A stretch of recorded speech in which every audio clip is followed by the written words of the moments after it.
Hello नमस्कार साथियों, स्वागत है आप सभी का। दोस्तों, हमारी क्लास चल रही है पशु परिचर भर्ती परीक्षा 2024 पार्ट बी की। आज है 26 नंबर क्लास। ठीक है, क्लास नंबर 26 बहुत ही अच्छी और इम्पोर्टेंट होने वाली है, जिसमें प्रैक्टिस क्वेश्चन है वो हमारे चल रहे हैं। ठीक है, तो बढ़ते हैं सवालों पर। बहुत ही इम्पोर्टेंट क्वेश्चन आपके सामने देखने को मिलेंगे, तो आप सभी से मेरी विनती है कि आप क्लास को शुरू से लेकर एंड तक अच्छे से देखना है। ठीक है, राजस्थान में। ठीक है, पहला देखिए 151 नंबर सवाल है। राजस्थान में पशु मेलों में से सबसे अधिक बिकने वाली नस्ल कौन सी है? ठीक है, राजस्थान में पशु मेलों में सबसे अधिक बिकने वाली कौन सी नस्ल है? राठी है, कांकरेज है, नागौरी है या फिर मालवी है? ठीक है, तो इसका आंसर बताना है आपको कमेंट बॉक्स में। ठीक है, तो जल्दी बताइएगा कमेंट बॉक्स में है। देखते हैं कौन है जो अपना आंसर है जो सबसे पहले बताता है। ठीक है, सबसे अधिक बिकने वाली नस्ल है वो पूछिए। ठीक है, बिल्कुल, राठी, कांकरेज, नागौरी और मालवी। ठीक है, बिल्कुल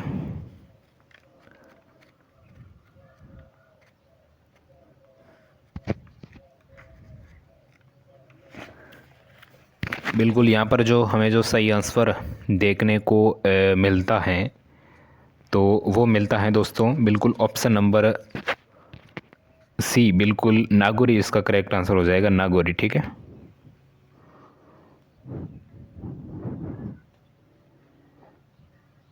नागौरी है जो इसका सही आंसर हो जाता है। अब देखते हैं नागौरी नस्ल के लिए कौन कौन से मेले भरते हैं। नागौरी के लिए एक तो हो जाता है अपना बलदेव पशु मेला, जो कि मेड़ता नागौर में भरता है। ठीक है, बलदेव पशु मेला।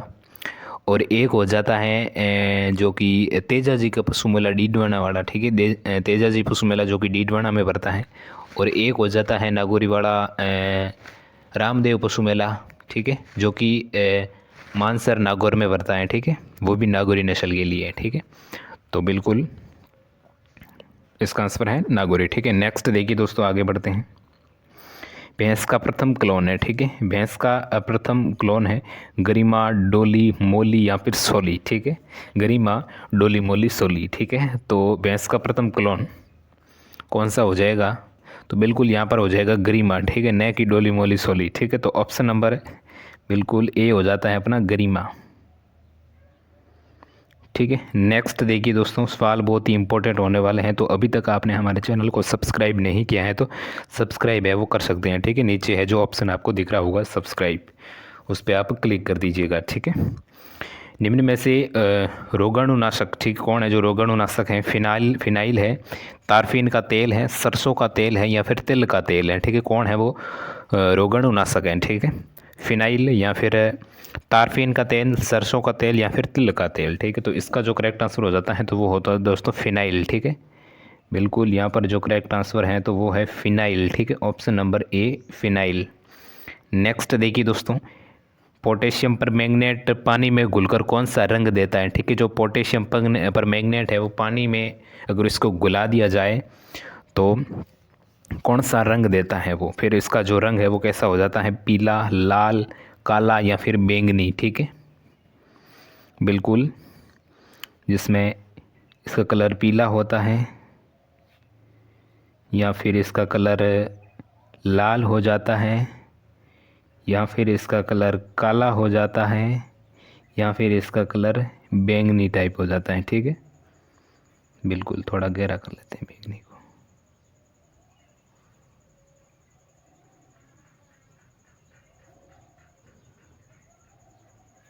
ठीक है, तो इनमें से इसका आंसर क्या होगा? राइट आंसर पीला है, लाल है, काला है और बैंगनी है। ठीक है, तो बिल्कुल पोटेशियम परमैंगनेट है वो पानी में घुलकर कौन सा रंग देता है? तो कौन सा रंग देता है? बिल्कुल लाल। ठीक है, लाल है जो इसका करेक्ट आंसर हो जाएगा, लाल। ठीक है, बिल्कुल। नेक्स्ट देखिए दोस्तों, अगला सवाल 155 नंबर देखिए लीजिए।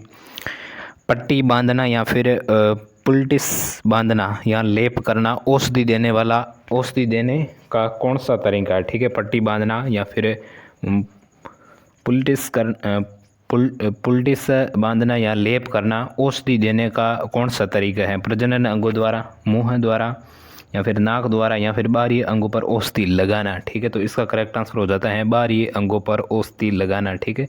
ऑप्शन नंबर जो डी है वो राइट आंसर हो जाता है। नेक्स्ट देखिए दोस्तों, इंजेक्शन लगाने के तरीके हैं, ठीक है। बहुत ही अच्छा सवाल है। इंजेक्शन लगाने के तरीके हैं, ठीक है। अंतः त्वचा इंजेक्शन या फिर अंतः पेशी इंजेक्शन या फिर अंतः सिरा इंजेक्शन या फिर उपयुक्त तीनों, ठीक है। ये तीनों राइट है, ठीक है। ऑप्शन नंबर जो डी है वो ये तीनों है जो सही है, ठीक है। नेक्स्ट देखिए दोस्तों, पशु में गलघोटू बीमारी का कारण है, ठीक है। पशु में गलघोटू बीमारी का कारण है विषाणु, जीवाणु, प्रोटोजोआ या फिर फफूंद, ठीक है। गलघोटू का कारण क्या हो जाएगा? तो बिल्कुल गलघोटू का जो दोस्तों कारण हो जाता है तो वो हो जाता है जीवाणु, ठीक है। क्या हो जाता है?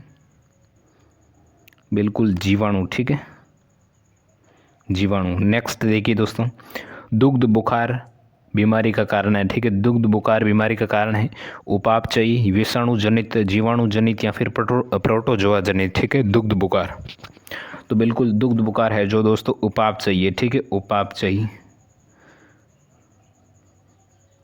बिल्कुल उपापचयी। नेक्स्ट देखिए दोस्तों, पशुओं में मुंह पका और खुरपका बीमारी का कारण है, ठीक है। मुंह पका और खुरपका, मुंह पका और खुरपका यानी फुट एंड माउथ, ठीक है। फुट एंड माउथ, खुरपका व मुंह पका बीमारी का कारण है प्रोटोजोआ, फफूंद, जीवाणु या फिर वायरस। तो बिल्कुल हाँ, इसका करेक्ट आंसर हो जाता है तो वो हो जाता है दोस्तों वायरस, ठीक है। वायरस है जो इसका करेक्ट आंसर हो जाता है, ठीक है, वायरस। नेक्स्ट देखिए दोस्तों, पशुओं में नाड़ी गति ज्ञात करने के लिए निर्धारित समय है, ठीक है। पशुओं में नाड़ी की अगर गति ज्ञात करनी है तो उसके लिए निर्धारित समय क्या होगा? 30 सेकेंड होगा, 1 मिनट, 2 मिनट या फिर 3 मिनट। तो बिल्कुल इसका जो करेक्ट आंसर होगा तो वो होगा दोस्तों 1 मिनट, ठीक है। 1 मिनट, 1 मिनट है जो इसका राइट आंसर हो जाता है। नेक्स्ट देखिए दोस्तों, एफएमडी रोग का यूरोपियन देशों में कारण है, ठीक है। एफएमडी यानी जो खुरपका मुंह पका रोग है नी, फुट एंड माउथ, ठीक है।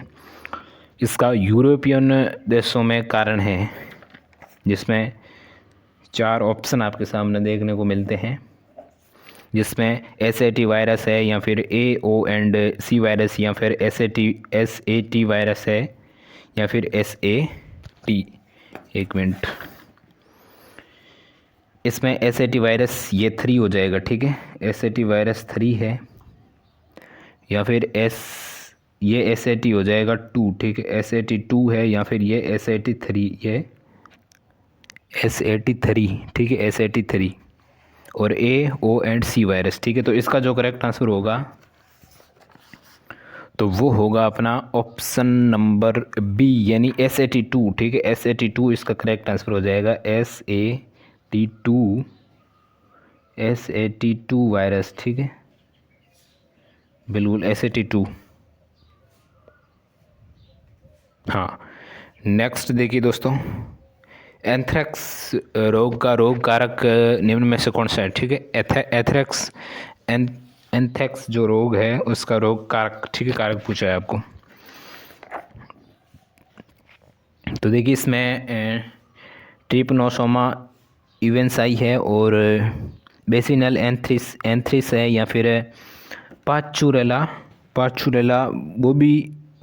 बोबी लिसेपिटिका है, ठीक है। बोबी लिसेपिटिका है या फिर क्लोस्ट्रीडियम चैनवियोई है, ठीक है। तो एंथ्रेक्स रोग का कारक है तो वो है दोस्तों ऑप्शन नंबर बी, इसका राइट आंसर हो जाता है बेसिलस एंथ्रिसिस, ठीक है। ऑप्शन नंबर बी, ठीक है। Option number B correct answer हो जाता है। नेक्स्ट देखिए दोस्तों, थनैला रोग का कारक पूछा है, ठीक है। थनैला रोग का कारक, थनैला रोग का कारक दोस्तों बिल्कुल ये हो जाएगा स्ट्रेप्टोकोकस और एगले विषय, ठीक है। ऑप्शन नंबर करेक्ट आंसर हो जाएगा स्ट्रेप्टोकोकस और एगले विषय, ठीक है। Option number C. नेक्स्ट देखिए दोस्तों, बिल्कुल फिड़किया रोग, ठीक है। फिड़किया रोग है वो मूलतः भेड़ बकरियों का रोग है और जो रोग का कारक पूछा है, ठीक है, फिड़किया रोग का कारक पूछा है, जिसमें कोलेस्ट्रियम बेलिशियाई है और टोट्रम फ्लूरोक्स है और कैल्शियम की कमी से है या फिर पार्चुलेला बोबिलिसेपिटिका है, ठीक है। तो इसका जो करेक्ट आंसर होगा तो वो होगा दोस्तों बिल्कुल ऑप्शन नंबर ए है जो अपना यहाँ पर राइट आंसर हो जाएगा, कोलेस्ट्रियम बेलेशियाई। ठीक है, कोलेस्ट्रिडियम बेलेशियाई। ठीक है, ऑप्शन नंबर ए। नेक्स्ट देखिए चेचक रोग। ठीक है, चेचक रोग जो कि मुर्गियों में गर्मियों में होने वाला रोग है। ठीक है, इसका कारक पूछा है चेचक रोग का। चेचक का क्या होगा दोस्तों,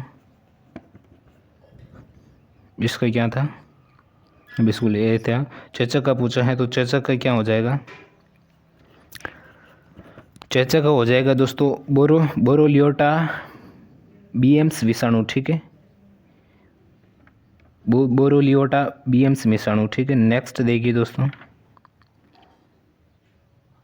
अंडकोश का अंडकोश थैली के ऊपर चढ़ जाने को कहते हैं। ठीक है, अंडकोश का अंडकोश थैली के ऊपर चढ़ जाने को कहते हैं। ठीक है, तो जिसमें 4 ऑप्शन आपके सामने देखने को मिलते हैं, जिसमें स्क्रोटल हार्निया कहते हैं, या फिर फ्री मार्टिन कहते हैं, या फिर सफ़ेद हीफर बीमारी कहते हैं, या फिर क्रिप्टोक्रिडिज्म कहते हैं। ठीक है, तो इसका करेक्ट आंसर बिल्कुल ऑप्शन नंबर डी ही होगा। ठीक है, डी होगा बिल्कुल, क्रिप्टोक्रिडिज्म। ठीक है, यानी अंडकोश का अंडकोश थैली के ऊपर चढ़ जाना। ठीक है, नेक्स्ट देखिए दोस्तों जब एक मादा बछड़ी, ठीक है, जब एक मादा बछड़ी एक नर बछड़े के साथ जन्म लेती है तो बांझ मादा को कहते हैं। ठीक है, रिक्स कहते हैं, या फिर वाइट हिफर बीमारी कहते हैं, या फिर फ्री मार्टिन कहते हैं, या फिर इम्प्रेनेसिया काइडी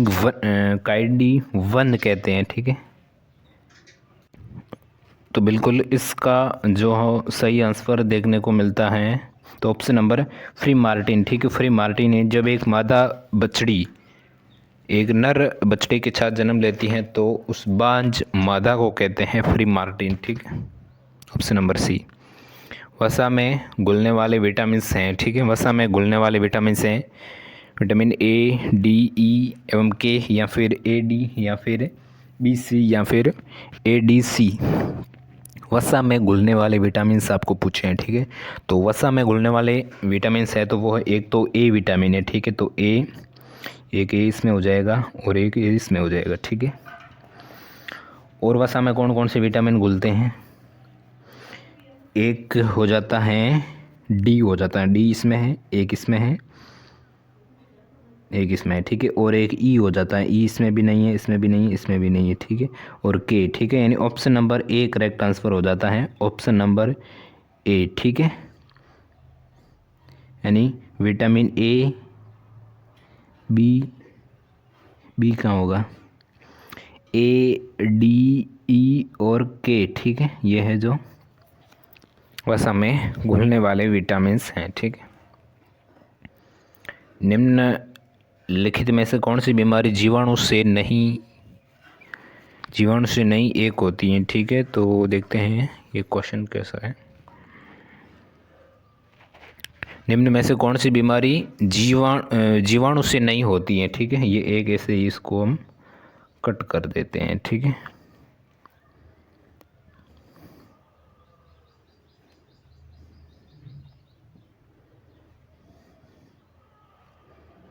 बिल्कुल, अब बताओ निम्नलिखित में से कौन सी बीमारी जीवाणु से नहीं होती है। ठीक है, जिसमें ए में है रिंडरपेस्ट है, और एंथ्रेक्स है, या फिर हीमोएजिक सेप्टिसीमिया है, या फिर ब्लैक क्वार्टर है। ठीक है, तो यहाँ पर जो हमें जो सही आंसर देखने को मिलता है तो वो मिलता है रिंडरपेस्ट, जो कि जीवाणु जनित नहीं है। ठीक है, नेक्स्ट देखिए दोस्तों पशुओं में जेर आफरा नाल का निष्कासन कितने समय में होना चाहिए। ठीक है, पशुओं में जेर या फिर आफरा जो नाल का जो निष्कासन है वो कितने समय में होना चाहिए, 3-4 घंटों में, 5-6 घंटे में, या फिर 6-8 घंटे में, या फिर 8-10 घंटे में। ठीक है, तो करेक्ट आंसर हो जाता है 6 से 8 घंटे में। ठीक है, पशुओं के आफरा या फिर नाल का निष्कासन होना चाहिए इतने घंटों में। ठीक है, ऑप्शन नंबर 6 से 8 आवर्स। ठीक है, नेक्स्ट देखिए दोस्तों भारतीय पशु चिकित्सा अनुसंधान संस्थान कहाँ पर है, भारतीय पशु चिकित्सा अनुसंधान संस्थान पूछा है। ठीक है, तो ये हो जाएगा इज्जत नगर। ठीक है, नेक्स्ट देखिए दोस्तों भारतीय डेयरी अनुसंधान संस्थान के द्वारा विकसित प्रथम इन विट्रो बछड़ा कौन सा है? ठीक है, भारत है, प्रथम है, कामधेनु या फिर नूरी है। ठीक है, तो इसका हो जाता है प्रथम। ठीक है, ऑप्शन नंबर बी प्रथम, बिल्कुल। नेक्स्ट देखिए दोस्तों, घी में उपस्थित कौन सा तत्व मस्तिष्क को शक्ति प्रदान करता है? घी में कौन सा ऐसा जो तत्व होता है जो मस्तिष्क को शक्ति प्रदान करता है? विटामिन, खनिज लवण, कार्बोहाइड्रेट या फिर फास्फोलिपिड्स? तो बिल्कुल ऑप्शन नंबर डी फास्फोलिपिड्स। ठीक है, जो कि घी में उपस्थित तत्व है ऐसा जो कि मस्तिष्क को शक्ति प्रदान करता है। ठीक है दोस्तों, ऑप्शन नंबर डी हो जाता है इसका करेक्ट आंसर। नेक्स्ट देखिए, राजस्थान की पहली महिला डेयरी कहाँ स्थित है? ठीक है, पहली ये जो महिला डेयरी कहाँ पर है? भोजूसर बीकानेर या उरमूल बीकानेर या फिर पद्मा डेयरी अजमेर या फिर रानीबाड़ा जालोर? ठीक है, पहली महिला डेयरी आपको पूछी है जो कि कहाँ स्थित है? पहली महिला डेयरी जो स्थित है तो वो है दोस्तों भोजूसर बीकानेर। इसका राइट आंसर हो जाता है भोजूसर बीकानेर। नेक्स्ट देखिए दोस्तों, गोपाल परियोजना संबंधित है। गोपाल परियोजना है वो किससे संबंधित है? मनुष्य ब्रीडिंग से है, पशु ब्रीडिंग से है, पशु ब्रीडिंग से है या फिर दुग्ध क्रांति से है? ठीक है, गोपाल परियोजना, तो दोस्तों गोपाल परियोजना है वो है पशु ब्रीडिंग से संबंधित। ठीक है, निःशुल्क पशु दवा वितरण योजना, निःशुल्क पशु दवा वितरण योजना का प्रारंभ किस वर्ष हुआ? 2008 में, 2009 में, 2012 या फिर 2011? बिल्कुल 2012। राज्य का प्रथम मत्स्य अभयारण्य उदयपुर जिले में कहाँ बनाया जाना प्रस्तावित है? राज्य का प्रथम मत्स्य अभयारण्य जो कि उदयपुर जिले में कहाँ पर जो बनाए जाने का प्रस्तावित है? छोटी तालाब, राणा तालाब, बड़ा तालाब या फिर इनमें से कोई भी नहीं? तो करेक्ट आंसर हो जाएगा बड़ी तालाब। ठीक है, नेक्स्ट देखिए दोस्तों, नेक्स्ट देखिए 178 नंबर है। गंगमूल डेयरी राजस्थान की किस जिले में स्थापित है? ठीक है, गंगमूल डेयरी पूछी है जो कि राजस्थान के किस जिले में स्थापित है? हनुमानगढ़, जोधपुर, बीकानेर या फिर उदयपुर? गंगमूल डेयरी, बिल्कुल, तो इसका करेक्ट आंसर होगा हनुमानगढ़। ठीक है, हनुमानगढ़ इसका राइट आंसर हो जाता है। ठीक है, नेक्स्ट देखिए दोस्तों,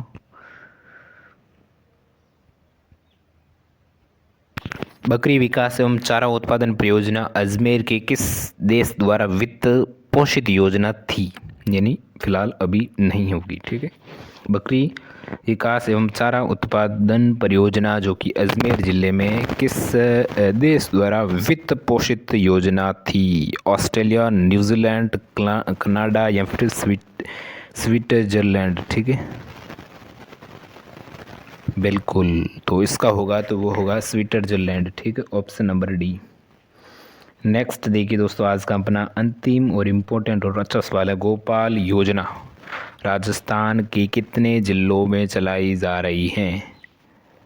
गोपाल योजना राजस्थान के कितने ज़िलों में चलाई जा रही है? 5, 16, 33 या फिर 10? तो इसका आंसर बताना है आपको और वो भी बताना है कमेंट बॉक्स में। ठीक है, तो देखते हैं सबसे पहले किसका आंसर हमें देखने को मिलता है और किसका सही मिलता है और किसका गलत मिलता है। ठीक है, और जो भी आपको अगर क्वेश्चन को भी जो भी डाउट है वो आप कमेंट के माध्यम से हमें पूछ सकते हैं, हम आपको ज़रूर है जो रिप्लाई देंगे। ठीक है, तो इसका आंसर बताइएगा, गोपाल योजना राजस्थान के कितने ज़िलों में चलाई जा रही है? 6 है, 5 है, 16 है, 33 है या फिर 10 है? ठीक है, तो आज के लिए इतना ही।